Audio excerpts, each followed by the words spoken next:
Hey, it's Coach M here. Are you finding the teenage years just really hard to manage? Do you feel like as soon as your child became a teenager, everything changed for the worse? If you're struggling with parenting your teenager, you will definitely want to lean into today's video. I'm going to show you what's really going on and what you can do about it. Coming up.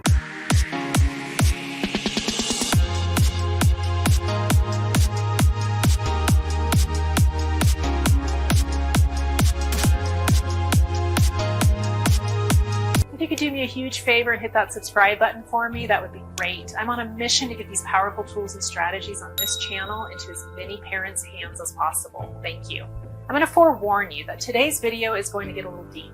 We're going to be talking about a few concepts that might be hard to fully understand. So I recommend just allowing the concepts to sit and settle with you for the next few days. You may want to resist them altogether because of what you think you know or what you've been taught. But if you want an incredible relationship with your teenager, then I highly encourage you to stay open to what I'm going to share with you.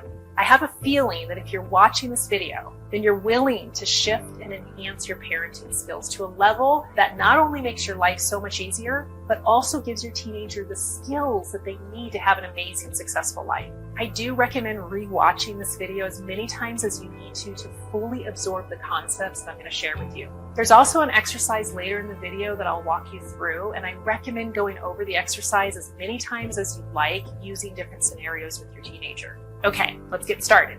Every time you interact with your teenager, you actually have a movie in your head about how you expect the interaction to go. If you ask your teenager to help make dinner, you expect them to stop what they're doing, go into the kitchen right away, ask you what you want them to do, and start doing it. Or if you ask your teenager to bring all their dirty dishes from their room to the dishwasher, you expect that immediately after you're done asking them, they're going to stop what they're doing, gather up the dishes, and take them down to the dishwasher. This is the deal. The movie that's playing in your head of how things should go doesn't take into account the mood that your teenager is in, what your teenager is in the middle of doing, nor does it take into account your demeanor, your attitude, your energy that you're bringing to the situation. This movie in your head also doesn't account for any resistance or pushback that you might get from your teenager, which often results in your teenager rolling their eyes or talking back to you or having a negative attitude. In your mind, you're making a simple request and expecting your teenager to do it. You believe you have authority and your child needs to do what you say. And I want to challenge your thinking here for just a little bit. Ultimately, you do have authority for the most part, but trying to control and dominate someone who is clamoring for their independence and autonomy is only going to create massive amounts of friction, massive amounts of tension, and a severed relationship. What if instead, every time you go to talk to your teen, you put yourself in their shoes first? How would that change things? This means thinking about what your teenager is currently doing, how they might be feeling, and asking them what you need in a respectful way. So before you say, I need you to take the trash out, you think about how you'd want someone to ask you to take out the trash, especially if you were busy doing something else or didn't feel like doing it right then. It probably would sound a little different, right? Like, would you please take out the trash for me before the end of the day? Or I'm going to wash the dishes. Could you please take out the trash soon so I can get the kitchen nice and clean? It always makes me feel better when it's clean. Now, I can already hear a part of you saying, why do I have to ask so nicely? If I tell them to do something, they need to just do it right away. This is your ego talking right now. And I want you to try to keep it at bay for a little bit as we go through the concepts in this video. Your ego is that part of your brain operating from the old belief system that we're actually going to challenge a little bit today. So if your brain is telling you, my teenager better just do what I tell them to do the first time, ask yourself, could it be that this type of thinking is the very thing that is interfering with creating an amazing relationship with your teenager? Then ask yourself, what is this type of thinking costing me right now with my teenager? Every time your ego creeps up, I want you to ask it these questions to help settle it down. I have an exercise for you to try with your teenager. Every time you're about to ask something of your teenager, stop and think about how you'd want someone to ask you. Then ask your teenager in the same way that you'd want someone to ask you. It seems so obvious and so simple, and it makes so much sense. We feel like we do it all the time, but the truth is we don't. We rarely do this. And a lot of times it's because that movie is playing in our head and we're just expecting things to go a certain way. We have to become fully aware of the movie that's playing out in our heads. Honestly, we have a movie for everything when it comes to our children. We expect them to act a certain way, look a certain way, address other people a certain way. And what happens when they don't do what we think they should do? When they don't want to be the leading actor in our movie? When they don't want to act out the script that we've prepared for them or the agenda that we've laid out before them? We lose it. We get mad, upset, hurt. Sometimes we even feel resentful towards our children. And then we play the authority card, don't we? The I'm the parent, you're the child, and you do as I say script. Then we go on and on thinking about how ungrateful and entitled they are, how much we do for them, how we couldn't possibly raise a kid like that, a kid who's misbehaving, being disrespectful and defiant.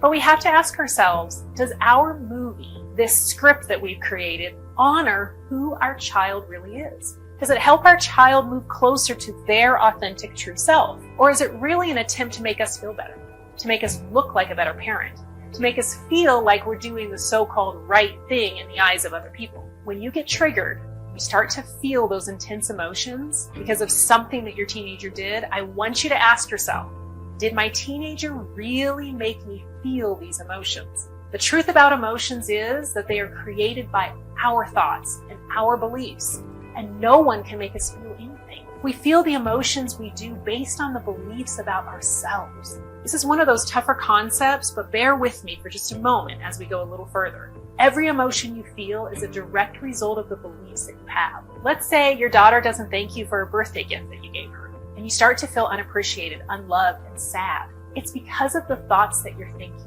It's not really because your daughter forgot to say thank you to you. Uncomfortable emotions arise within us when our emotional needs are not being met. And this is the thing. No one can meet your emotional needs but you. And the only way to do it is by going within and healing those parts of yourself. And you'll know when you've truly healed your inner wounds, because all of a sudden, you'll rarely get triggered by your teenager's behavior. And that movie running in your head will become a little more fuzzy. It won't follow such a rigid script. You'll actually start to make room in the script for improv and ad lib. And you'll be able to take a more neutral stance when it comes to your teen's behavior. Right now, I want you to walk through an exercise with me that'll help you become more aware of your unmet emotional needs so that you can take the steps to start healing those wounds. I want you to bring a specific memory to your mind where you and your teenager struggle to communicate in a healthy, effective way. Once you have that memory in mind, I want you to close your eyes and focus on that memory or image. See yourself in the image and see your teenager. What was being said in the conversation? What were the feelings you felt at the time? Notice any other sights or sounds and feelings that you had at the time. Feel the feelings just as intently as you did back then. Hear yourself saying the words that you did. See the way you were standing or sitting, your posture. What was the tone of your voice and the tone of your teenager's voice? Now I want you to see yourself standing right beside yourself in the memory. You're now on the outside looking in. Look at yourself in the memory, watching your past self who is talking with your teenager. As the observer, take a neutral stance as if you came upon these two individuals and overheard their conversation. As a curious observer with neutral feelings, what do you notice about the situation? What do you sense is going on with your past self and your teenager? Again, you're viewing this from the outside looking in. Is there a misunderstanding taking place? And if so, what might it be? Is your past self communicating in an effective way? If not, what do you recommend could have been better? As an observer, what emotional needs do you think weren't being met as you watch your past self? Was your past self feeling unheard, disrespected, misunderstood, unimportant? Now, what about for your teenager? Were they feeling unimportant, unworthy, not good enough?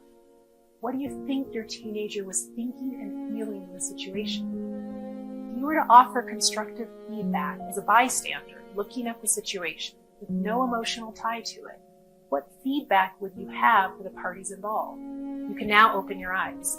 The key with this exercise is to take a very non-judgmental, curious viewpoint, as if you truly are an observer. By doing this, you're allowing for a multi-perspective approach to the situation, which gives you some distance from the emotions you felt at the time when the situation occurred. You're able to detach your emotions and see the situation more clearly, which means seeing your unmet emotional needs and your teenager's unmet emotional needs. If after this exercise you're still having a difficult time seeing your unmet emotional needs, click on the link below to set up a 20-minute strategy session with me, where I can walk you through some more powerful exercises to help you with this. If you enjoyed this video, please give it a like and share it with anyone that you think could benefit from it. And if you want to see more videos like this one, where I give you the best tools and strategies to navigate the teen years, be sure to hit the subscribe button down below and click on the bell icon to get notified when I upload a new video. And I upload videos weekly. Sending you much love and light, and I'll see you in the next video.